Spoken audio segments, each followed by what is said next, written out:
Tuesday of the month. Just got done talking theater. You say you've been to Timberlake. Oh, many times. It's a great theater. I would encourage people, if you haven't been there, buy a ticket. And the other thing I would encourage is donate. They do take donations, and it really does help. There's been a lot of very, very talented actors that went through that place. And their productions, it's a small stage, but they do such a great job with that small stage. Well, they got the revolving stage now, too, which is kind of crazy. Had a little trouble with it the other day, though. Oh, did they? Oh, yeah. The Illinois squirrel season, it's underway already? It is. If you like ticks, mosquitoes, and poison ivy, it's great hunting right now. This is the challenging part of the season with all the leaves on the trees. I hunt strictly with a .22 rifle, and I probably get a shot at maybe 50% of the squirrels I see. They're in the leaves, you can't see them. But it is challenging and it's fun. In Illinois, at least, it's tough to find a place to squirrel hunt because so many people deer hunt. And a lot of times they don't want you in the woods. So if you got a place to squirrel hunt, that's great. But I have a brother-in-law who loves squirrel, loves to eat squirrel. It's a dark meat, but it's kind of bony a little bit. Well, what I did the other day is I fixed like a vegetable soup with it. I actually chunked up the meat into little cubes, and then I browned it in the pan and basically just made a vegetable base and then added vegetables to it. And it was outstanding. Sounds good. I'll have to pass that recipe on to him. So how long does the squirrel season run? All the way through February. And that's the nice thing is, deer season for the most part, when it gets into January, is done. In Illinois, at least. And, you still got a month and a half to hunt squirrels, and then they're fun in the snow. They're very weary by that point, and they can see you, so you got to be kind of stealthy. But it's a blast hunting them in the snow like that. Dove season preparation. Yeah, dove season starts September 1 in Illinois, and I think that's the same date for Iowa, but check your regulations for sure. What I've been doing, one farm, the guy has some commercial shooting, and we've been preparing winter wheat and sunflowers for the season, trying to eliminate as much grass as you can. And even if you're not doing a commercial food plot and shooting over that, and it's mostly winter wheat and sunflowers, you have to have open ground where those birds can land. That's imperative. They got very, very small legs, and they can't walk through thick grass. So it's really important wherever you got feed for them, the ground underneath those plants is wide open. You don't want a lot of grass and weeds. It's always amazed me. There's not that much meat on a dove. The breast. And you'd have to have like 5 or 6 of them. You do. Yeah. But I'll tell you what, that's about all you can eat. It's very rich meat. It's very, very dark. They're migratory birds. And there's a lot of blood gets pumped through those breast muscles, and it's very, very dark. And there's a strip inside the main part of the breast on either side of the breastbone. It's probably the sweetest game meat you ever tasted. It's amazing how good it tastes. Yeah, I guess so. Fishing is still pretty good. In fact, the Detterman boys, there's 8 of us, and we went fishing this past weekend. Once a year we go out. Yep. We usually go up to Bellevue, but we went down to Rock Creek and near Comanche, and we did great. A lot of catfish. Oh, yeah. Catfish on the wing dams was amazing. Well, what I'm doing right now, in fact, I was out checking the lines this morning. I've got a guy that's got about a 7-acre lake, and he's been noticing his bass numbers are plummeting, and the size is plummeting too. So one of the things we instituted this year was anything under 12 inches is out as far as bass. But the other thing is he put roughly 40 to 50 catfish in there about 10 years ago, and very few of them have been fished out. So his thought was catfish are probably preying on the bass, which is a good thought. They'll eat bluegills too up to a point, but once bluegills get so big, channel cats won't hit them. They're too spiny. So the bass aren't real spiny, and some of those cats I've been taking out of that pond have been 10 pounds. Oh. Yeah. So that's what I've been doing lately. I'm not a fisheries biologist by any means, but I think the guy was onto something. The prey base for those channel cats are the bass. And he wanted a bunch of them taken out. So far, we've gotten 4, 8 pounds, 8 pounds, 10 pounds, and about 5 pounds. And it's been challenging. I've used lines, but I'm in a canoe. So I have to maneuver the canoe and the line so I can slide the net underneath the fish and not tip the canoe over. Yeah, sounds like. So that's what I'm doing right now. But you're right, fishing right now is incredible. Oh, yeah. The river's come down, it's behaving itself now. A lot of the creeks are good. The other thing I've been doing, I fished a little pond over by Sterling the other day, and I got the first 2 bass I took out were in excess of 4 pounds. So the bass are hitting now too. It was a really hot day, and it surprised me, but we picked up a large number, plus some really nice bluegill too. Visiting with Dave Harrison, food plots, soybeans, and deer. Yeah. On one of the dove plots I've been working on, the guy stuck some soybeans on the very end of it to kind of divert the deer, and then we put an electric fence around it to keep them from eating the sunflowers. So we took the fence down about a week ago. I think it was actually a week ago today. And within one night, those deer had half the beans gone. Oh, jeez. I went back a couple days later, and they were about 6 inches tall, and they had been full beans, like, up to your waist, and they had mowed them down in that amount of time. It's amazing. And I would, it depends on your deer populations, but when you put a food plot in, if you really want to keep it, especially if it's corn or sunflowers, I would put a fence around it. What we do is we put portable chargers up and get the most powerful ones you can afford. It takes us about an hour to do 2 fairly big food plots. It's pretty easy. And we pre-bait them with peanut butter. We put strips of aluminum foil, smear peanut butter on it, and you can use plastic too, it doesn't matter. And what that does is the does come up and they put their noses on that and they get zapped, and it keeps them out of it.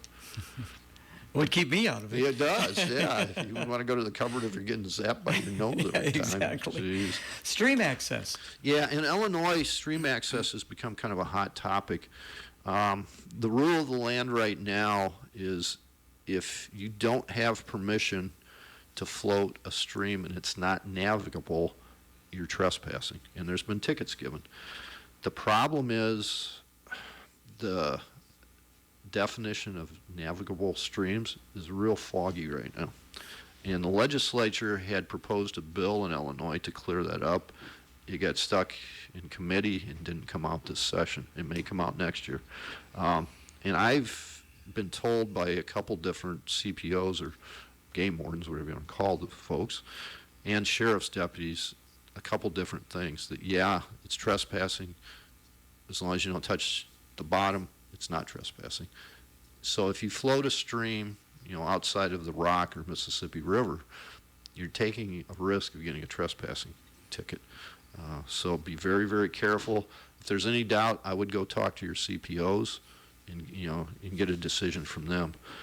But the legislature needs to clear that up. In a lot of states, it's as long as you don't get out of the boat, you're okay. But that's not necessarily true in Illinois.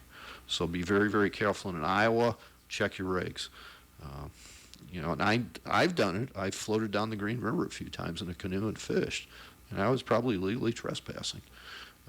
So try to stay out of trouble.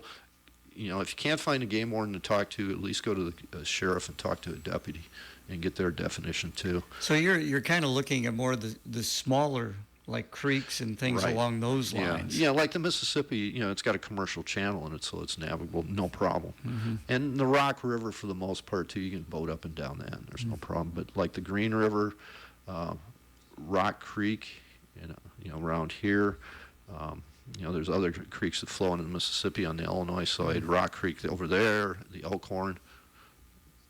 What about the Plum? Well, the Plum's the same deal. Okay. It's a smaller river. The problem is,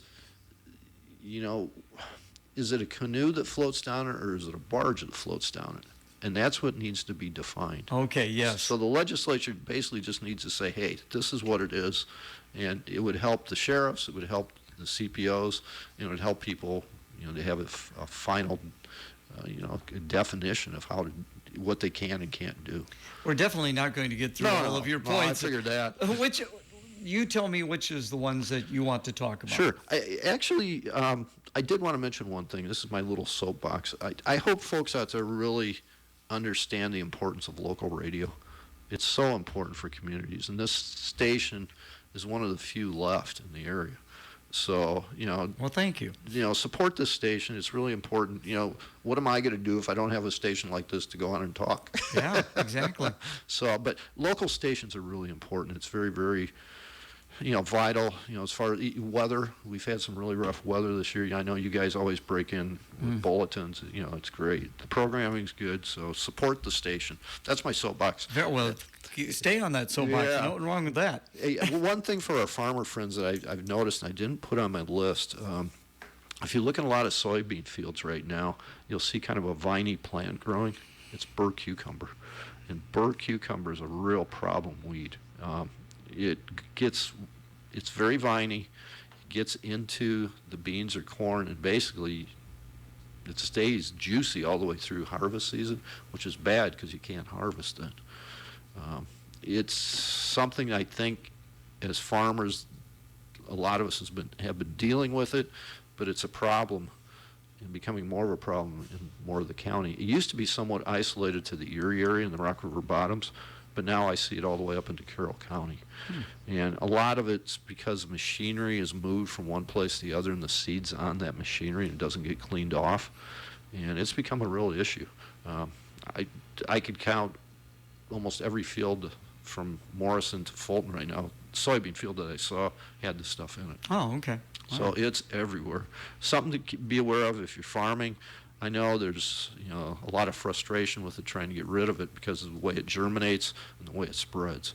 So, but something I just noticed, and I think if the farmers are out there, they're probably aware of it. But keep an eye on your fields. If you can treat the stuff and isolate it, better off you'll be.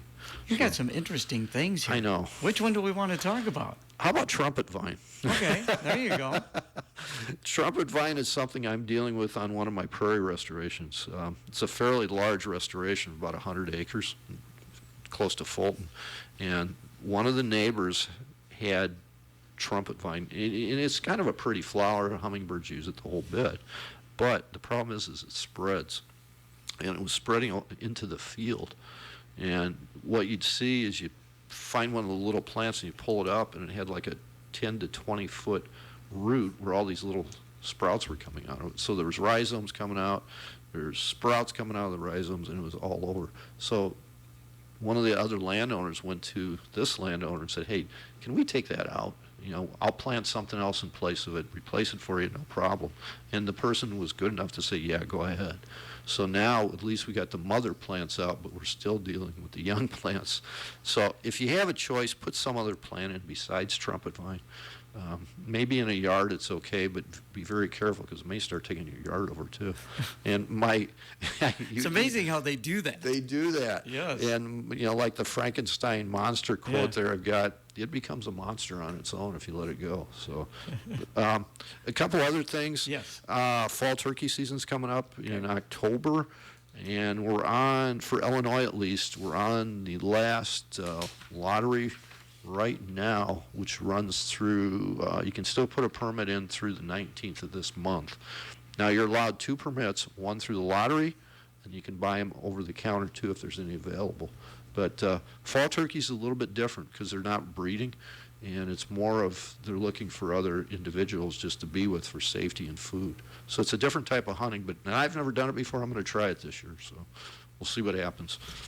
And then finally, the Whiteside County Fair kicking off today. Do you go to many fairs? I used to. I don't go to as many as I did. Actually, I've got a friend, I think, if I remember right, the one in Morrison, there's a rodeo. And a friend of mine's coming up from Arkansas to film the rodeo. Okay. And I might go just to meet him and see him. I would think it would be great to have like an informational booth. Well, when I worked at the office, that's what we did. Yeah. We had a booth there. Hey, before I know we've got a very small amount of time here. Right now, Blake at the SWCD office is selling trees and fish, and he did have some cover crop seed to give away too. So you may want to call the office in Morrison and see what's available as far as cover crops and get your order forms for trees and fish for this fall. Get in touch with Blake. Do you happen to know the phone number off the top of your head? I think I can still remember it. 815-772. I knew you were going to ask me. You got the first part. It's 815-772. I can go that far too. 2124 extension 3. I got it. Oh, 2124 I extension. still remember it. There you go. Thanks so much. Yeah, thank you. You're listening to AM 1340 KROS, Clinton, Iowa. FM 105.9. And KROSradio.com. This is Radio Iowa. A former Northeast Iowan has been extradited from Georgia.